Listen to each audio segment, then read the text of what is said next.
Transition de malade, là je suis sûrement flou et vous vous demandez sûrement où je suis. Alors je ne sais pas si vous vous en souvenez, ceux qui ont vu Odyssée, on est actuellement sur la butte d'Orgemont à Argenteuil, il est 7 h du matin et je suis très content d'être ici pour vous faire le résumé du mois de juillet sous forme de vlog. C'est parti.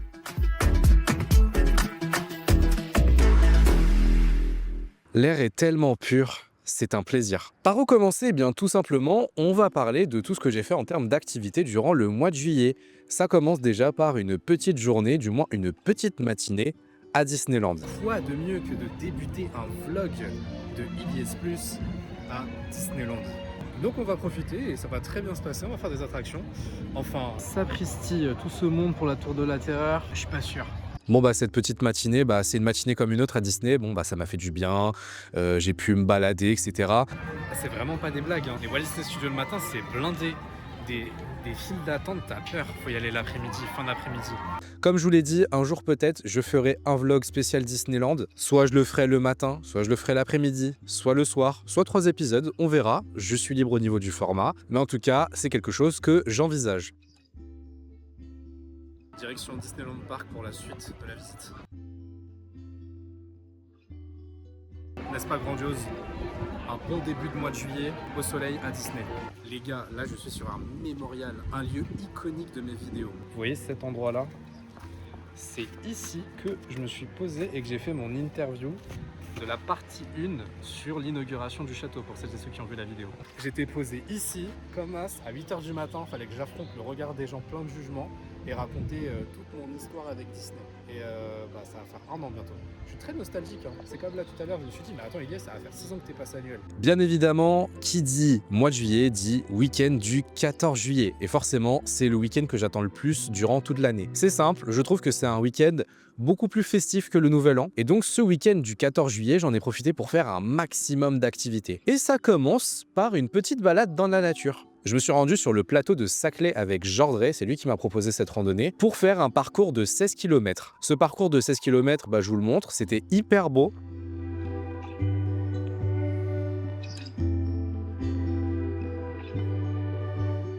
Pour combien tu te baignes ?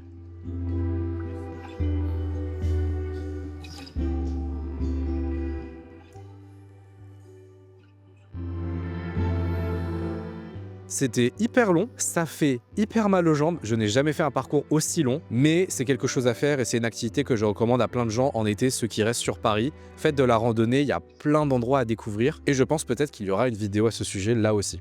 On vient de terminer la randonnée, on a fait 4 heures, c'était très dur pour moi, j'ai beaucoup souffert vers la fin.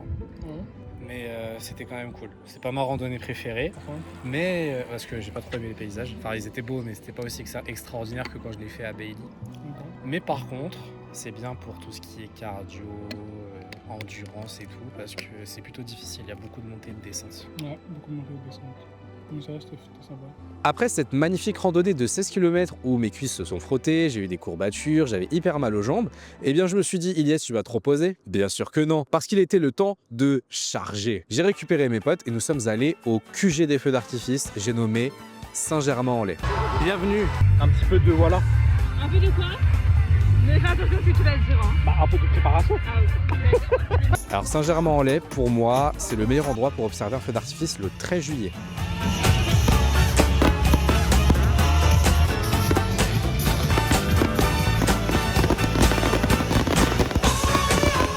Et Saint-Germain-en-Laye, pour moi, c'est incroyable. Et d'ailleurs, cette année, ils m'ont surpris. Le DJ était très très bon. On a eu une très bonne playlist. Le feu d'artifice s'est passé sous la pluie. Je vous laisse regarder les dégâts.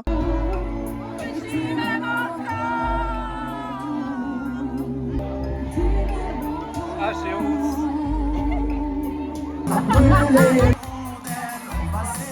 Mais après le feu d'artifice, il y a eu un after. Le DJ, c'était toujours le même. Incroyable. Je vous laisse avec les images.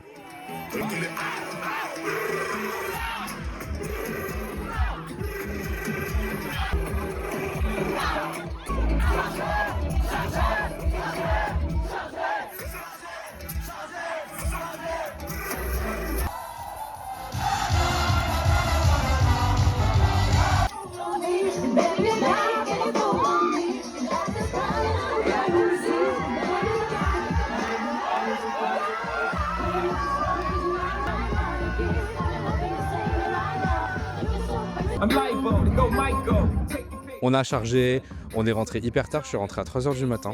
Et on était déjà le 14 juillet, il fallait se relever. Pourquoi ? Bah pour le 14 juillet. Donc lever à 8 h, 9 h, quelque chose comme ça. Bref, je me suis levé hyper tôt, parce que je me suis couché hyper tard, pour pouvoir assister au défilé aérien du 14 juillet. En direct de la porte Maillot, j'ai les yeux explosés, donc j'ai mis mes lunettes, tu vois plus mes yeux, j'attends le passage des avions. Obligé. Ça, bah, c'est un incontournable pour moi. Je regarde tout le temps le défi du 14 juillet depuis que je suis petit. Je me lasse pas. Et d'ailleurs, je l'ai vu et ça m'a fait du bien parce que le défilé de l'année dernière, il était pourri parce que c'était les Jeux Olympiques et ils avaient déplacé la trajectoire, c'était claqué. Très cool. Le spot, c'était à Porte Maillot. Et après, je me suis reposé durant la journée et il fallait que je me prépare pour un nouveau feu d'artifice. C'est vraiment la bonne alternative à la Tour Eiffel. Il est incroyable. Il est plus long que celui que la Tour Eiffel. Et je trouve que les moyens, ils y sont. Vraiment, ils mettent les moyens dans ce feu d'artifice-là. D'ailleurs, le feu d'artifice de la Tour Eiffel, je l'ai trouvé assez décevant. Et vraiment, quand j'ai regardé ce feu d'artifice-là, je me suis dit, j'aimerais bien un jour, moi aussi, devenir artificier. Je vous jure, j'aimerais tellement un jour organiser un feu d'artifice. C'est magnifique. Et créer mon propre feu d'artifice, mais avec des playlists un peu plus modernes, genre un feu d'artifice sur le thème de la banlieue, de la culture de banlieue, etc., qui serait tiré en banlieue parisienne, où on mettrait des musiques de rap, des musiques de R&B qui ont bercé notre enfance, etc., ou qui sont là encore actuellement. Je verrais bien un feu d'artifice surchargé. Ce serait bien, par exemple, peut-être un jour. J'ai hâte. Le prix final, j'ai hâte. Et donc, c'est comme ça que se conclut... Ah non, j'ai failli oublier. C'était le 9 juillet, quelque chose comme ça. Non, oui, c'était le 9 juillet. J'ai fait de l'acrobranche avec Mithia. Les risques de mort ici, là. Les risques de mort très élevés. Allez, c'est parti. Un peu d'escalade, comment ça s'appelle? Comment s'appelle ce truc déjà qu'on est en train de faire? Acrobranche. De l'acrobranche. Allons. On est bien là, tranquillou. On va marcher. Alors l'acrobranche, ça faisait Ouais, c'est très parti. longtemps que j'en avais pas fait. La dernière fois que j'en avais fait, c'était à Sherwood Park. Malheureusement, je ne peux pas y aller parce que je suis une grosse vache, étant donné que la tyrolienne prend 100 kg maximum et que j'en fais 110.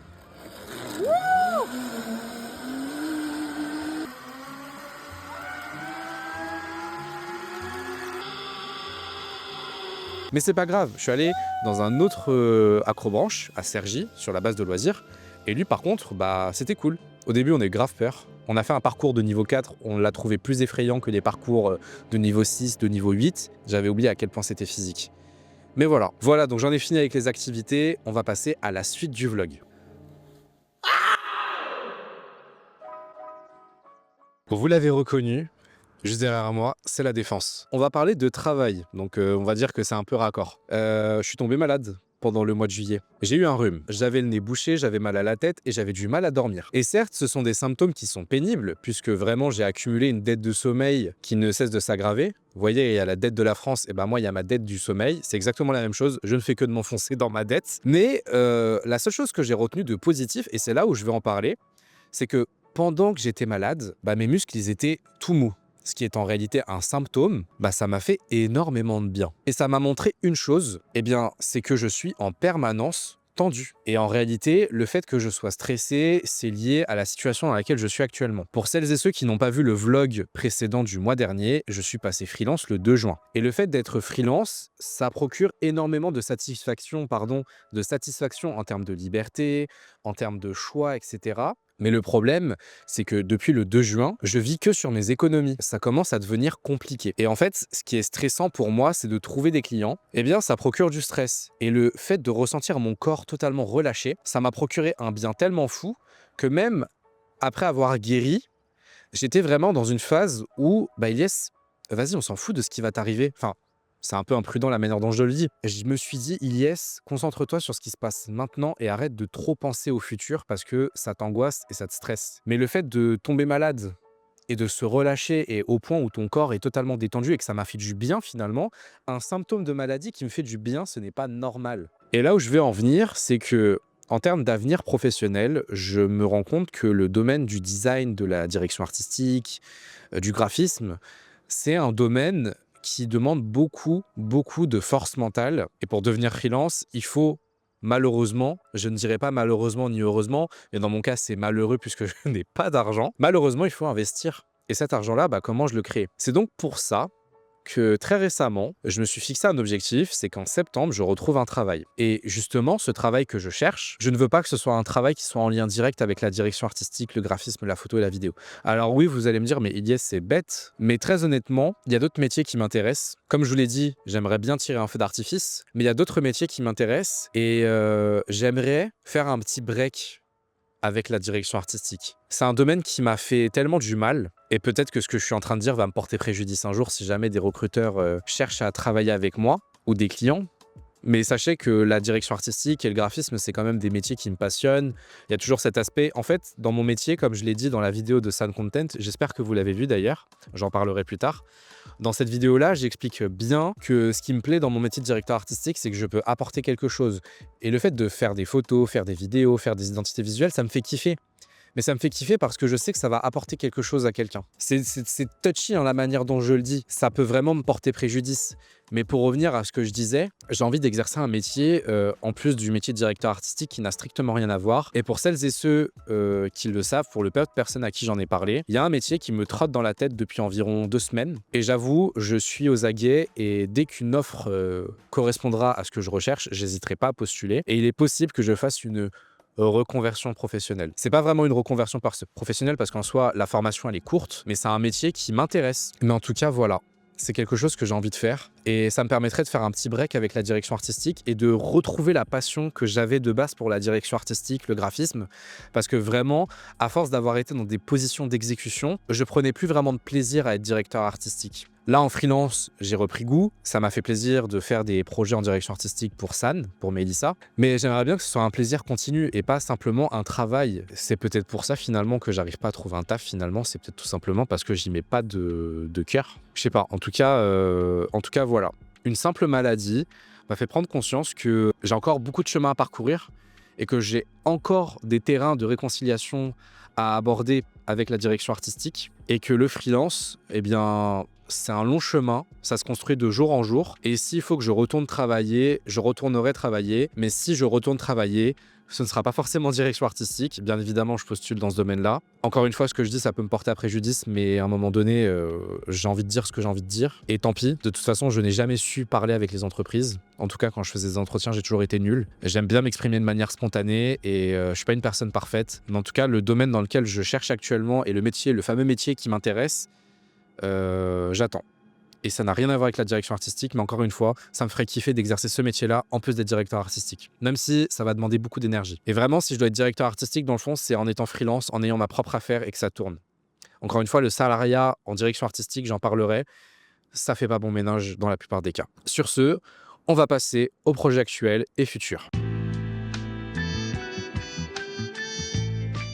Bon alors, après ce moment sérieux, on va passer au projet actuel et futur. Parce que oui, même si j'ai un peu descendu ma profession et que je me suis sûrement enterré, j'ai quand même des projets en direction artistique actuels et futurs. Alors dans les projets actuels, vous avez du coup le projet Sound Content qui est officiellement disponible.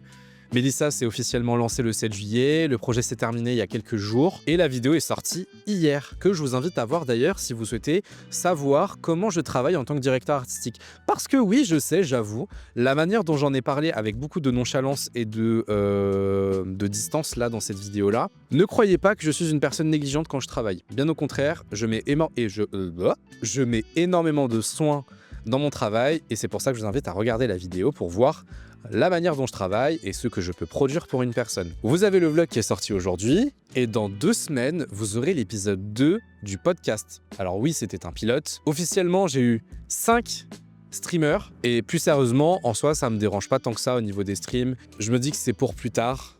Et si jamais ma communauté commence à vraiment gonfler et que je commence à avoir une communauté solide, pas forcément en grand nombre, ça pourrait servir à n'importe qui. Et donc le prochain sujet que je vais aborder, ce sera l'alternance. Et on entrera dans le chapitre 1 de la série de podcasts Moi et on parlera de la vie professionnelle. En ce qui concerne les projets futurs, eh bien les projets futurs, ça va plus être sur les réseaux sociaux. Sur les réseaux sociaux, j'ai été très peu actif sur le mois de juillet et je sais que ce qui a énormément fonctionné, c'est mon challenge freelance. De ce fait, à partir du mois d'août, je vais relancer plusieurs mini-séries. Il y aura une mini-série hebdomadaire ou même je dirais quotidienne, du lundi au vendredi sur Instagram uniquement. Là, on parle que d'Instagram. L'idée de cette série, c'est que chaque jour, je vous donne des points de culture, des choses que vous ne savez pas, vous apporter une expertise, une connaissance que j'ai sur un sujet et jouer aussi sur les teintes de la nostalgie et de l'éducation.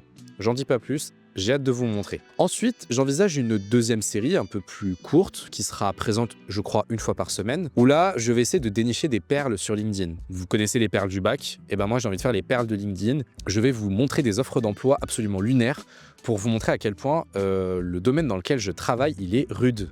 C'est rude. Il y a un insecte qui se balade sur mon écran, comme sur la vidéo du podcast que je vous invite à aller voir en suivant le lien, je ne sais pas, l'image, peu importe sur quel support vous regardez. Allez voir ce podcast, il est très intéressant. Ah oui, il y aura aussi une autre série, une autre mini-série, où là, ça va être mes tips de DA. Où là, tout simplement, j'ai envie de partager des choses en rapport avec ma vie de directeur artistique, par exemple, quel logiciel j'utilise, quels conseils je peux donner à un DA, des conseils sur la formation, un avis sur tel ou tel sujet, bref, des choses sur la direction artistique. Et enfin, vous allez revoir ou découvrir des projets que j'ai réalisé de manière à un petit peu décentraliser mon portfolio et qu'il se déplace sur Instagram. Pour rappel, j'ai différencié mes canaux de communication qui sont TikTok, Instagram et YouTube. TikTok, ce sera vraiment du pur divertissement et d'ailleurs, la stratégie sur TikTok, elle est un peu à l'arrêt parce qu'en soi, je me vois plus faire du contenu voyage qui ne peut plus se produire étant donné que j'ai plus d'argent. Donc un peu m'amuser sur TikTok. En ce qui concerne Instagram, j'ai vraiment envie d'utiliser en tant que canal d'acquisition pour des clients. Il y aura des visuels, il y aura des carousels, il y aura plein de choses. Vous allez voir le projet Sun Content et vous allez revoir des projets Odyssée. Par exemple, le projet de Nolan, le projet de Jordray. Vous allez revoir tout ça et même, je l'annonce, annonce exclusive, il y a un projet Odyssée qui va être réhabilité. Donc, j'en ai fini avec les projets actuels et futurs. Eh bien écoutez, c'est la fin du vlog. Je suis encadré par la tour Montparnasse et la tour Eiffel. Je me suis énormément amusé avec l'endroit, le spot. Donc, si vous avez aimé ce vlog, n'hésitez pas à vous abonner, à liker, à commenter et à partager le vlog à vos proches, à vos amis, à votre famille, j'en sais rien, à n'importe qui, même à votre chien si vous avez un chien. Donnez de la force, faisant en sorte que Ilias Plus devienne vraiment un gros projet d'envergure, qu'une communauté se fasse et qu'on puisse échanger sur différents thèmes, sur différents sujets. J'ai énormément de choses à partager et ce n'est que le début. Voilà, sur ce, je vous laisse. Moi, je vais aller à la salle. Et je vais monter l'épisode, je vais sûrement ronfler un petit peu. Mais en tout cas, prenez soin de vous et on se retrouve très vite pour une prochaine vidéo.